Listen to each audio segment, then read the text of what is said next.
गुन्हे शाखा युनिट 1 ने फूड अँड ड्रग्ज अधिकारी असल्याचं सांगून ट्रककडून जबरदस्तीने लूटमार करणाऱ्या 3 आरोपींना जेरबंद केलंय।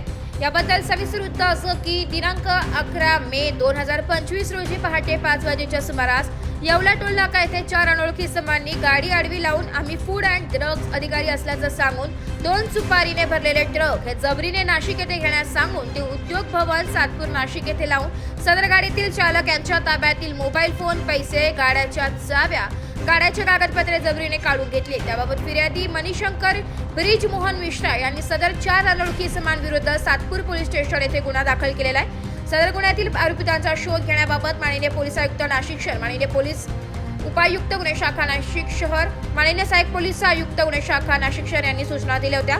त्या अनुषंगाने गुन्हे शाखा युनिट क्रमांक 1 चे पोलीस अधिकारी व अंमलदार हे सदर गुन्ह्यातील पाहिजे आरोपितांचा शोध घेत असताना गुन्हे शाखा युनिट क्रमांक 1 कडील पोलीस अंमलदार नितीन जगताप व पोलीस अंमलदार राम वडे यांना त्यांच्या गुप्त बातमीदारामार्फत माहिती मिळाली की सदर गुन्ह्यातील आरोपी हे त्यांच्या ताब्यातील काळ्या रंगाच्या स्विफ्ट कारमध्ये बसून गरवारे पॉइंट येथून अंबड लिंक रोडकडे पॉवर हाऊसकडे जाणार असल्याची खात्रीशीर बातमी मिळाल्याने सदरची माहिती वरिष्ठ पोलीस निरीक्षक मधुकर कड यांना दिली असता त्यांनी कायदेशीर कारवाई करण्याचे आदेश दिले।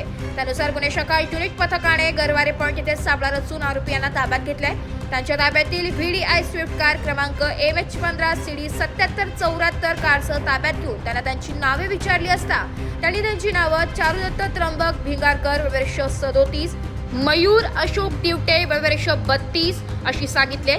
त्यांच्याकडे गुन्ह्याच्या अनुषंगाने तपास केला असता त्यांनी सदरचा गुन्हा केल्याची कबुली दिली आहे। त्यांच्या ताब्यातून गुन्हा करतेवेळी वापरलेली काळ्या रंगाची मारुती सुझुकी कंपनीची VDI Swift car, mobile phone, गाड्यांची चाव्या, गाड्यांचे कागदपत्र, ड्रायव्हर लायसन व मालाच्या पावत्या असा एकूण 4,92,000 रुपये किमतीचा मुद्देमाल जप्त करण्यात आला।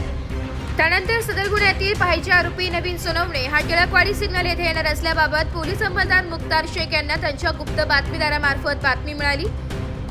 त्याप्रमाणे वरिष्ठ पोलीस निरीक्षक मधुकर कड यांना माहिती दिली असता त्यांनी सदर आरोपिताचा शोध घेण्याकामी गुन्हे शाखा युनिट क्रमांक 1 कडील सहाय्यक पोलीस निरीक्षक हिरामन भोये व टीम यांचे पथक तयार करून सदर पथकाने टिळकवाडी सिग्नल भागातून इसमनामे पीन अशोक सोनवणे वर्ष 35 यास ताब्यात घेऊन त्यास गुन्ह्याबाबत विचारपूस केली असता त्याने गुन्ह्याची कबुली दिली आहे। सदर गुन्ह्यातील आरोपितांची वैद्यकीय तपासणी करून त्यांना जप्त मुद्देमालासह सातपूर पोलीस स्टेशनच्या ताब्यात देण्यात आले।